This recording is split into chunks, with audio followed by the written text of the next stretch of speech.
The Divine Instructions from the Holy Prophet, Chapter 39. Holy Instructions from the Prophet, Pinnacle of Wisdom. As the eye of the morning to the lark, as the shade of the evening to the owl, as honey to the bee, or as the carcass to the vulture, even such is life unto the heart of man. Though bright, it dazzleth not. Though obscure, it displeaseth not. Though sweet, it cloyeth not. Though corrupt, it forbiddeth not. Yet who is he that knoweth its true value? Learn to esteem as thou ought, then art thou near the pinnacle of wisdom. Think not with the fool that nothing is more valuable, nor believe with the pretended wise that thou oughtest to condemn it. Love it not thyself, but for the good it may be of to others. Gold cannot buy it, for thee neither mines of diamonds purchase back the moment thou hast now lost it. Employ the succeeding ones in virtue. Say not that it were best not to have been born, or if born that it has been best to die early. Neither dare thou to ask of thy Creator, where has been the evil, had I not existed? Good is thy power, the want of good is evil, and if thy question to just, lo, it condemneth thee. Would the fish swallow the bait if he knew the hook were hidden therein? Would the lion enter the toils if he saw they were prepared for him? So neither were the soul to perish with this clay, neither would a merciful Father have created him.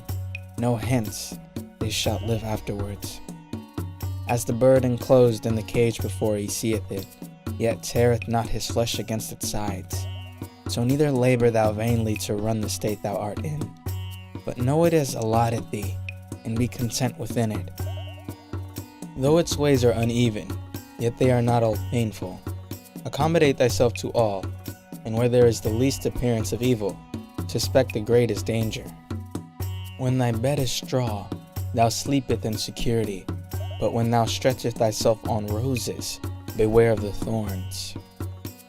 A good death is better than an evil life. Strive, therefore, to live as long as thou oughtest, not as long as thou canst. While thy life is to others worth more than thy death, it is thy duty to preserve it. Complain not with the fool of the shortness of thy time. Remember, with thy days thy cares are shortened. Take from the period thy life the useless part of it, and what remaineth?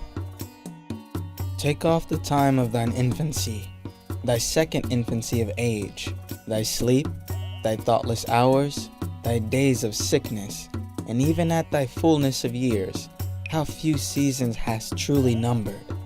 He who gave thee life as a blessing, shorten it to make it even more so.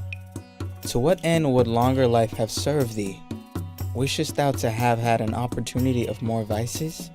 As to the good, would not he who limited thy span be satisfied with the fruits of it?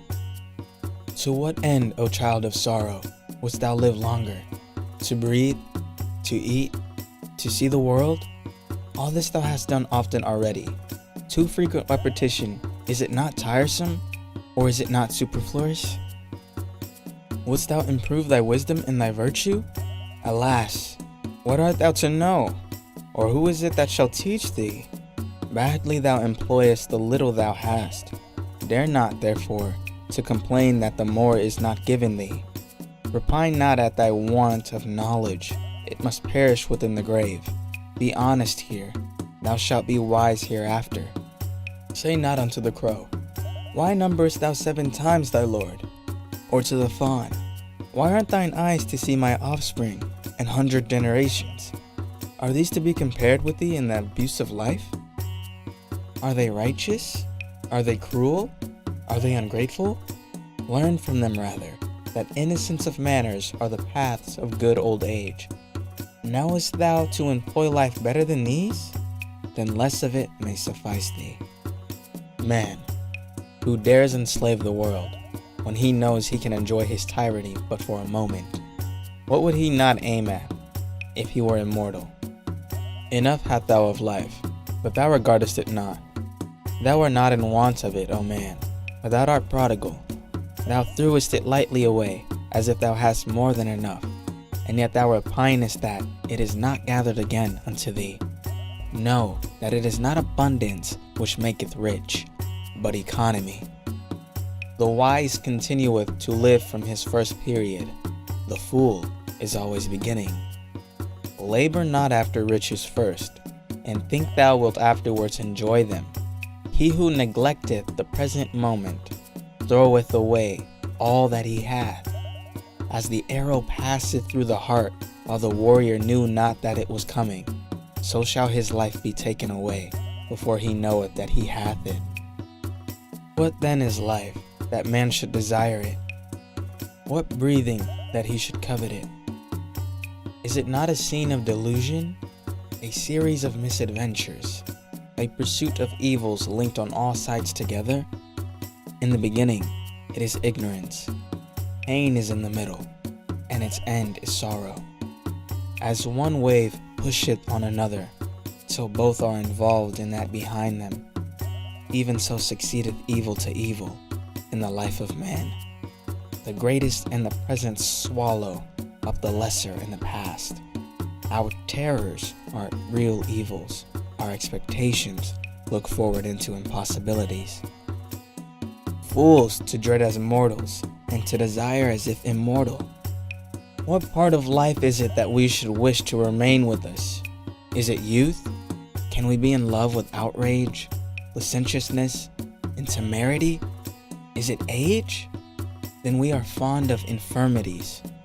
It is said, gray hairs are revered, and length of days an honor. Virtue can add reverence to the bloom of youth, and without it, age plants more wrinkles in the soul than on the forehead. Is age respected because it hatteth riot? What justice is this, when it is not age that despiseth pleasure, but pleasure that despiseth age? Be virtuous while thou art young, so shall thine age be honored.